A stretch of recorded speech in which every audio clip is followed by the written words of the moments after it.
Okay, friends. I would have posted a video yesterday, but OBS was like really bogging down, and I figured out with a little trial and error that for whatever reason, when the webcam is on, putting a little picture of my gorgeous mug in the corner, the CPU usage on OBS starts to climb up to about 80%. And so then you play the video back and find out after the fact that it's like really choppy and stuff. So, okay, so here's where we're at. In between writing the fan episode of Futurama, which is about, I would say, 90% written now. It's all blocked in, and there's just a couple scenes that still have to be turned into dialogue. And then we're going to kind of go over the whole thing and look for, just opportunities to insert a little more comedy, and this sort of thing. So, in between that and also working on this other animated cartoon that I talked about, I think in the last video, it might have been 2 videos ago, I'm still rocking and rolling on Akari. And so what we have is, this is the shot I was working on last time. Today what I decided to do is just for the sake of recap, I guess, I'm going to just go through these 2 shots, this one and this one, and just look at some of the things I'm learning that have informed how these shots came together. So this one, probably we'll go here. So actually working in reverse, the last thing I did was I had this mouth shape at the beginning, so it was basically toggling between this and this. Boom, boom. Which works for dialogue, but I realized that really based on this prior shot, it made more sense to replace the mouth. Okay, so now one of the interesting things about this shot is the way that the motion was implemented. So let me just play this back. You can see it's just got a real kind of thing going on. She just says the word well, and then she goes into her rant. So what are the elements that are maybe of interest here? Number one, I guess, would be putting this gradient over the whole shot was kind of added a little bit of character to it. The last thing I added to the shot was this. I wanted to have something in the shot that suggests that the ninjas are there, and so I went ahead and put in a cast shadow for those guys. As far as her arm goes, which is, other than her mouth, it's the only thing that's animated.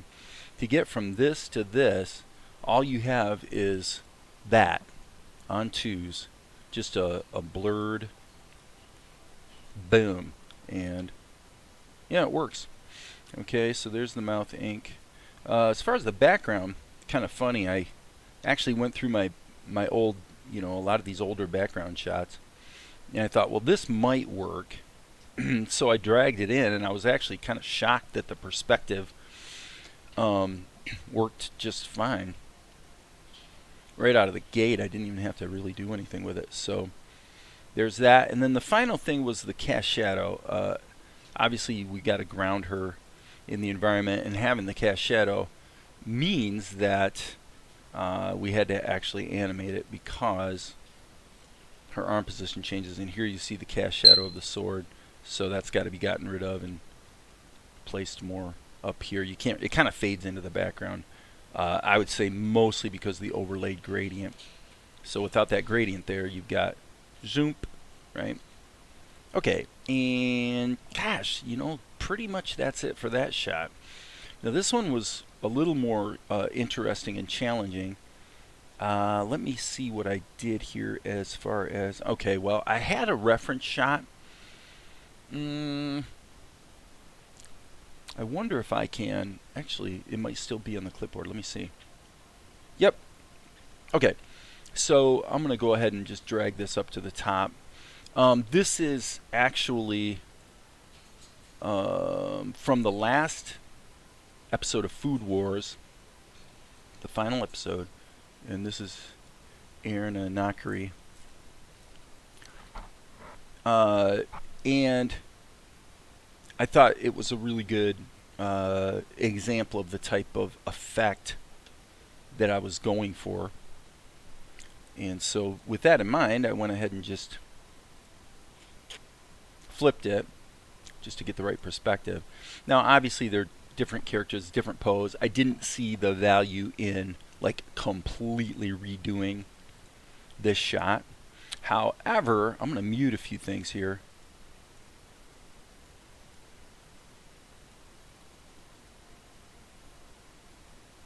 Okay. This is kind of what I was working with actually. And then I drag this in. Again, I'm like, I don't really want to completely redraw everything. But the first thing I noticed about Erina is the gradient across the top of her face. So I'm like, okay, that helps. This is actually kind of interesting as I'm going over this now to note that you can see where the paint job actually comes up short. You know, and the question then becomes, does it matter? And I try to really be pragmatic about these sorts of things, and I would say the answer in this case is it doesn't matter, because once you put the background in, the background's actually filling in the missing pieces, and since really it's only her mouth that's animated, you don't get any sort of animation chatter going on. Now there is one thing like this right here on her jawline that really does need to be patched up.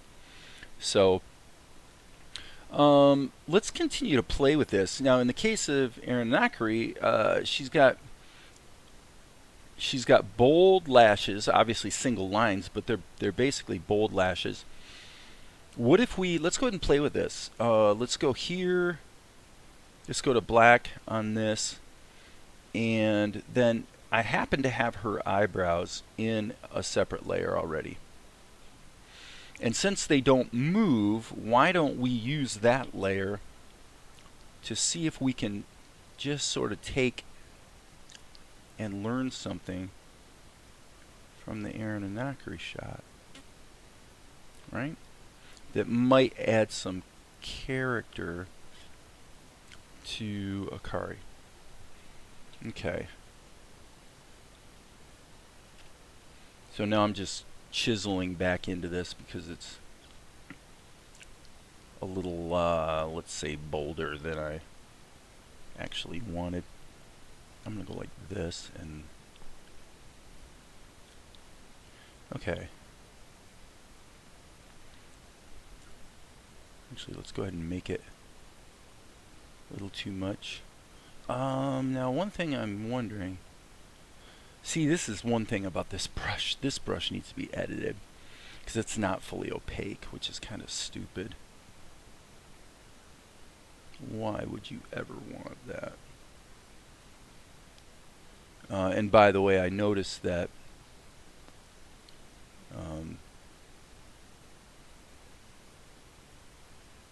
okay, this layer is causing a bit of a problem. Let's put the brows on top of everything. Okay, and I'm going to take these gradients off for the moment. Okay. So like I said, what I'll do is I'll just get this in here, and then and it's going to be too much, but then I'll chisel back into it to clean it up. Okay, so now I can take my eraser and just cut that out. So what I was about to say is that it's clear to me that OBS is still acting a little bit stupid, and it's kind of pissing me off because the CPU usage on OBS right now is jumping to 60%, which is ridiculous. It just goes to show how stupid Windows is, because I've been using the exact same version of OBS for months and months and months, and it's done an outstanding job of this particular version that I'm using for the screen capture here, uses the GPU for the video compression. So there's basically nothing in the mix that should be causing it to bog down and use tons and tons of CPU. And it worked just fine for months and months. And now for no reason, believe me, trust me, nothing has changed on my system. Now all of a sudden OBS is acting stupid. I thought it was the webcam.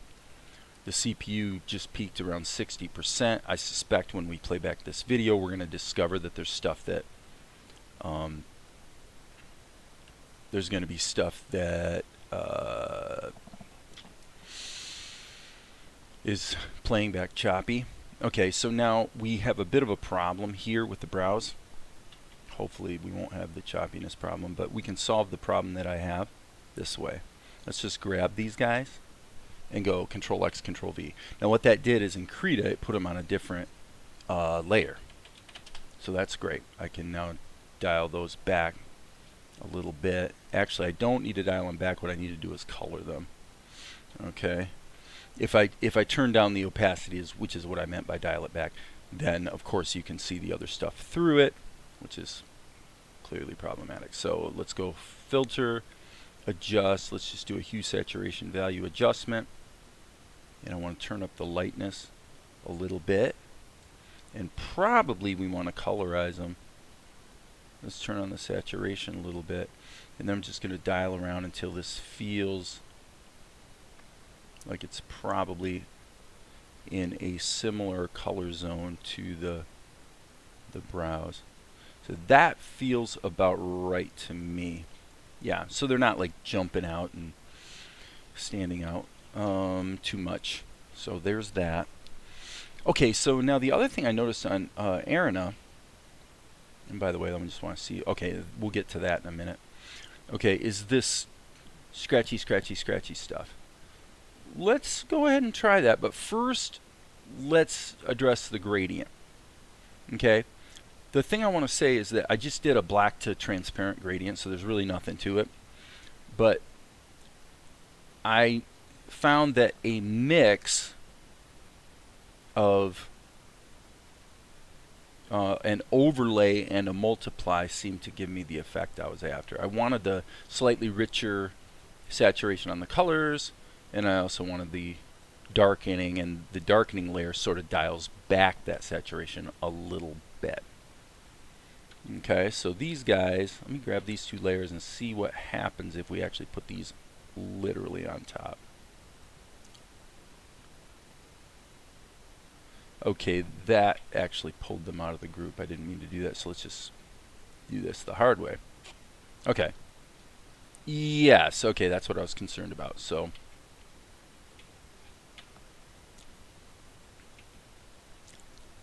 okay. So now I'm hitting undo. And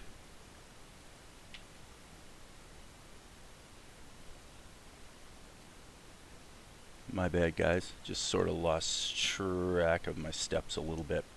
Okay. One of the things you have to be really careful of is if you go in and, like, if I were to patch this and do some color correction, a lot of times if I want to work in the context of the group that makes up Akari, it would kind of be important to turn these gradients off, because obviously they are changing what all the other underlying colors are. If I'm going to sample the color, I really want to turn those off, sample the color, and then I can paint back in. If I don't do that, I'm going to wind up painting a different color over the top of the existing, flesh tone in this case. Okay. Now, what I said was we were going to try this scratchy, scratchy thing. So in the case of Aranakari, the way that looks is, okay, I actually don't want that. Let's go ahead and use the pencil and see how that goes.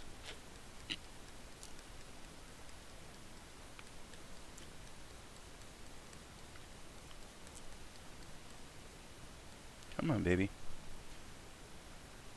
Yeah.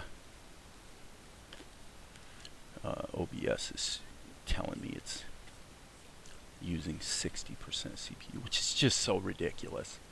I mean, my God, it's a screen capture. It's nothing. And yet, it's like major CPU usage. Crazy. Crazy, crazy, crazy, crazy, crazy. Okay? Alright, so now the question is simply, does that look better? And I would argue that it definitely does. Okay. Another question that comes to mind for me at this moment, looking at Arena, is if perhaps Akari's mouth is really a little bit too big. Now, if we're going to change it, we need to use a transform mask which it can't hurt to try it. We can always just delete it. So let's add a transform mask and hit the A key and just take the whole, we can't do it. I just realized we can't do it. I mean, we could if we jumped through some other hoops, but I made a really critical error here, actually, in that her jaw and her mouth are in the same layer. Okay, so now a question becomes, why do we have a second key on the brows? Let's get rid of that. Okay, and then let's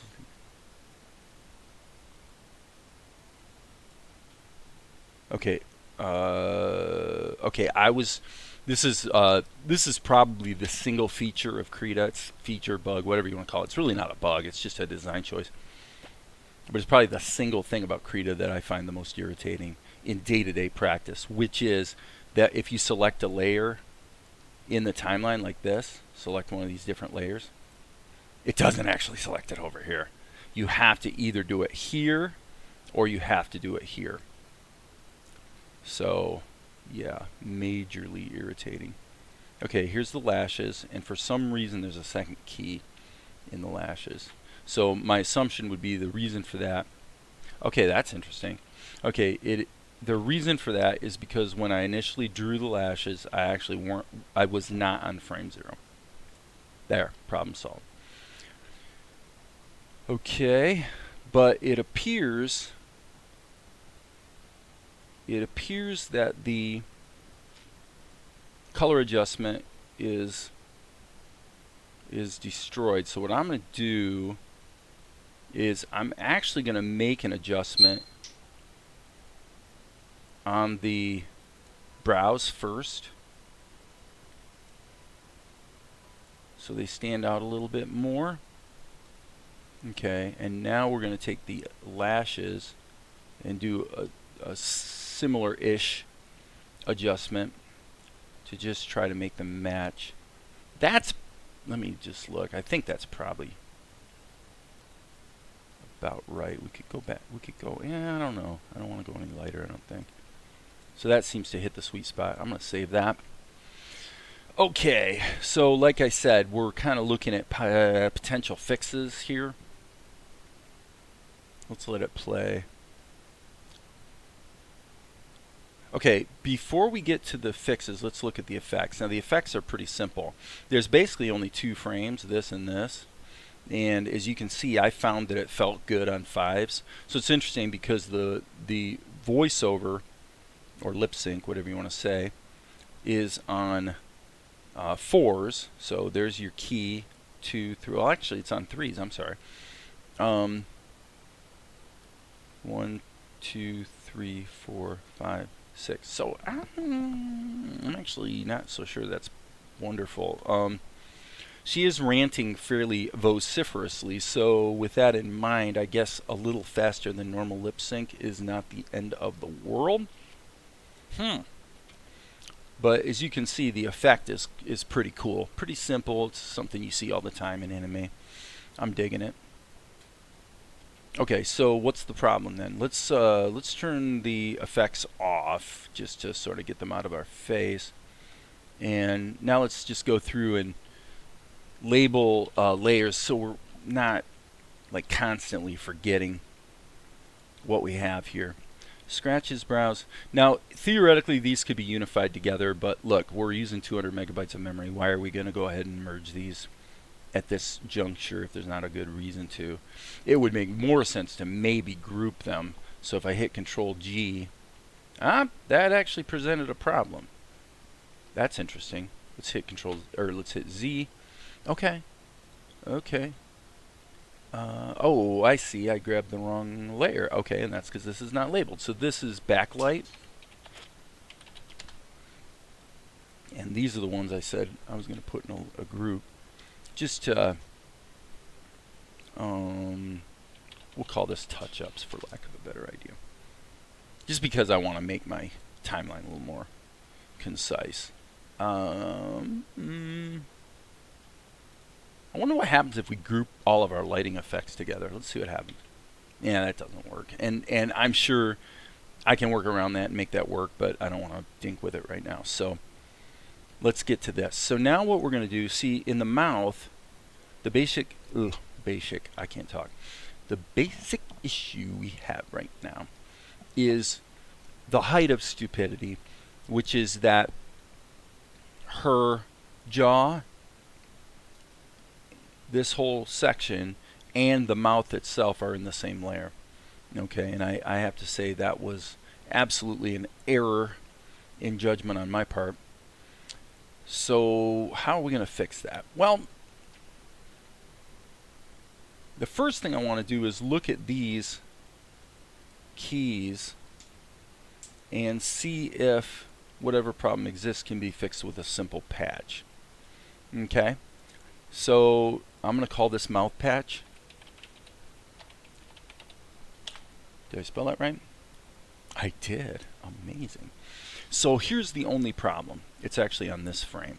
Since we're putting this in a patch layer, I'll show you, this is exactly what I was talking about earlier. Okay, so if I take this brush and sample this color and then paint over it, how is that possible? It's the wrong color. Why is that happening? The reason that's happening is because all of this color correction is over top of it. So I'm applying the right color, but then it's being effectively modified a second time by these. So if I turn those off, okay, and then sample this, we get the correct color. So what I'm trying to figure out here right now in real time is if I do nothing more than clean that up, and actually I'm going to touch that up too. The question now is, does it destroy this key? And it doesn't. So that means if I take this mouth patch and hit Control E and bake it down into the mouth, it's effectively taken that patch, overlaid it over the entire layer, and now all the different keys still look correct. So that little tiny patch just got applied to everything. Okay, so now we can turn these guys back on. And in fact, let's turn our effects back on. I really think the scratches helped, by the way. I have to say that was a bit of a win. So let's save that and see what it looks like.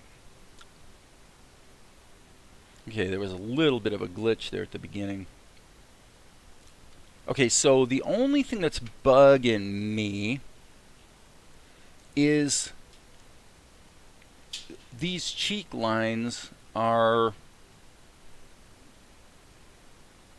obviously being covered.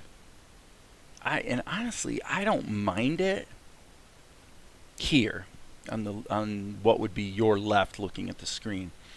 It's the one on the right that bugs me. I would say the simple solution is to do another patch. Okay, so now we're over top of the, okay, yeah, see, there it is. So now what should happen here, and I'm actually going to use a straight line. Okay, forget that. That's a bad idea. Let's not use a straight line.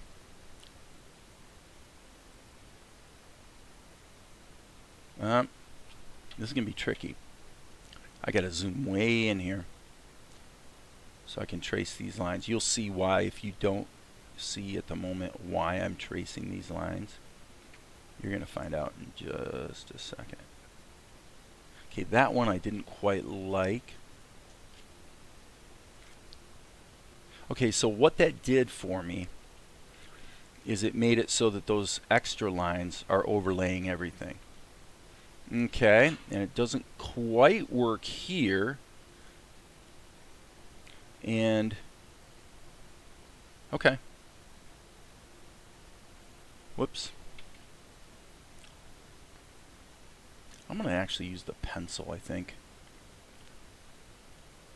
to ease that in.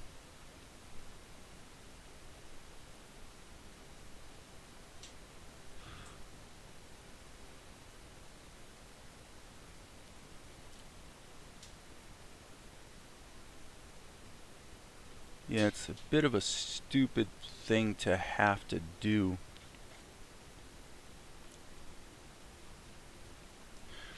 honestly, you know what? I got a better idea. I'm kind of what we call pissing in the wind here a little bit. Let's do it this way. Let's just erase the whole bloody thing. Okay, let's see if we got it. Okay, we got it. So now we'll just redo them. Boom. All right, and we probably want to use our ink.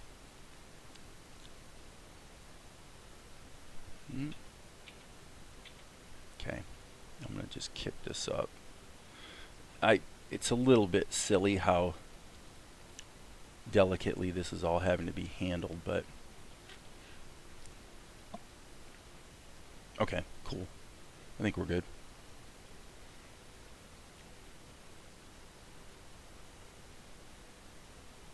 Okay. Now,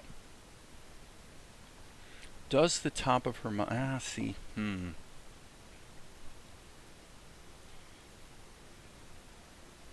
Do I want to bake this down? I don't think so. So I'm going to just call this blush. Why bake it down? There's no good reason to. On the mouth ink, yeah, like I said, one of the real mistake I made here was letting the jaw and the mouth be in the same layer. It's kind of a bad idea. But it is what it is. And so now I'm going to do it. I'm going to eat it here, folks. Here's what I'm going to do. I'm going to grab this right about that color, I would say. Go here. Okay, we don't want it there. But I just want to reinforce those lines. I got to do it. I was going to blow it off, but you know what?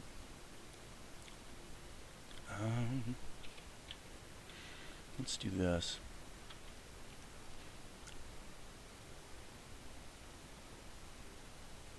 So we're using the pencil. So this means that these cells are going to have to be reduplicated. I think the world will probably keep on turning. Despite that, let's see if I don't like the... Come on. Come on, Krita. Come on, baby.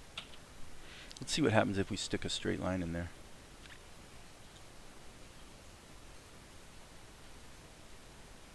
Definitely better. So now let's zip in here, and I'm going to hit tab so I have a little more screen real estate.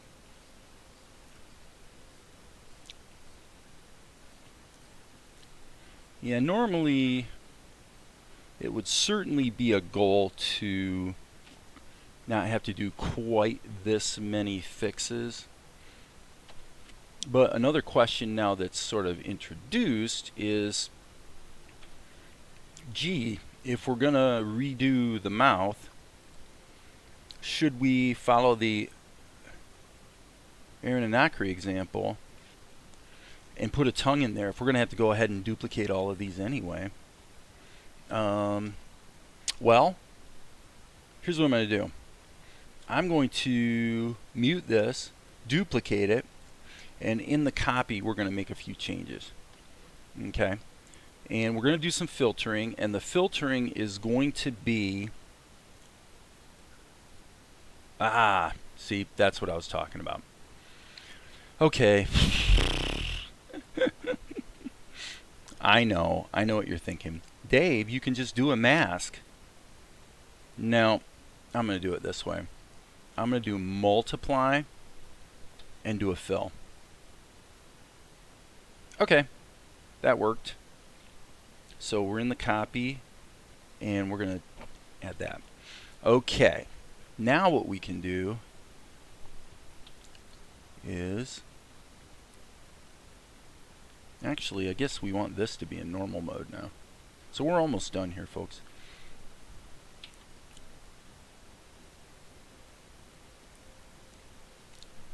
Fill. Anytime, folks. Yeah.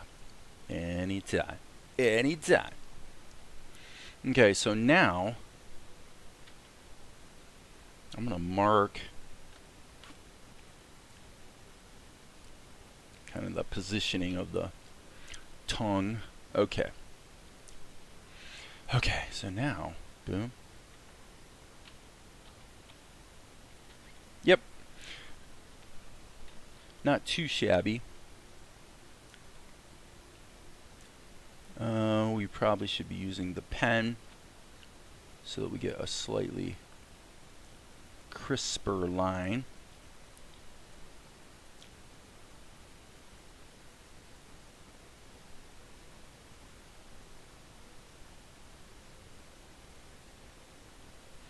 Okay, folks, I think we got it.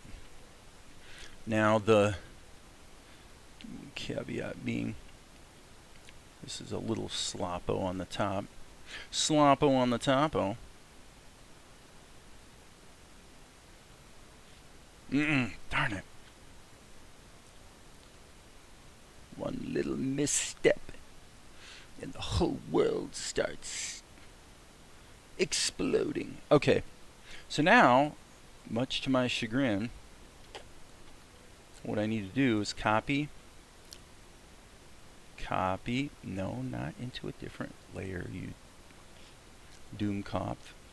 Okay, so now I think all these patterns are the same, so let's go like this. Yes. Copy those there. Copy those there. I think I did it. So now we can turn these on. And yeah, I'm kind of surprised how non-contrasty the mouth actually is. But you know what? It's dark-ish. If her tongue doesn't stick out that much, that I can live with. I think it's feeling pretty good, folks. Okay, cool. Save that. Control R. Noting, by the way, that I'm not going to guarantee this is going to work for you, because everything that seems to work quits working the day after I tell everybody what works. But I switched the profile for MP4 creation with FFmpeg from baseline, which is the default, to main. And that caused the thumbnails to start appearing, whereby earlier when I did renders from Krita, I couldn't actually see the thumbnails here, and that was a little annoying. So what do we have here?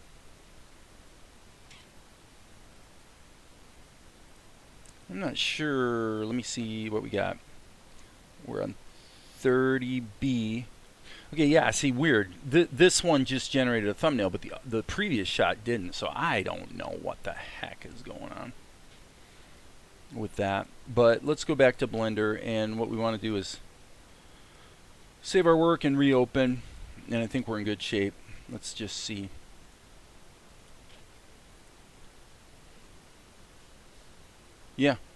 Yeah, that looks really, really, really good. Looks almost like legit anime, doesn't it? Cool, that's it. 30 minutes. We got 2 shots tightened up.